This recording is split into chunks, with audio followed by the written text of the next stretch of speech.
Thanks for tuning in. If you like this video, please give it a like, comment below, and take a moment to subscribe to our channel.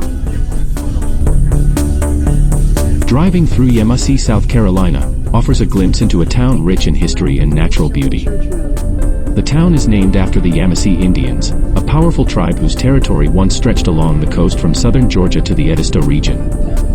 Yemassee is situated near the mouth of the Savannah River, surrounded by lush forests, scenic rivers, and abundant wildlife.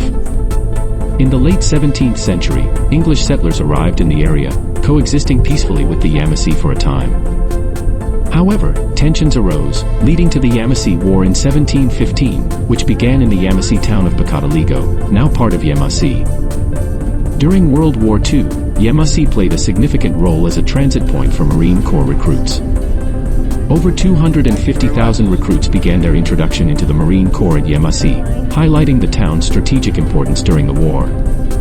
Today, Yemassee offers a relaxed and laid-back lifestyle, with opportunities for outdoor activities such as fishing, boating, hiking, and exploring the area's natural attractions.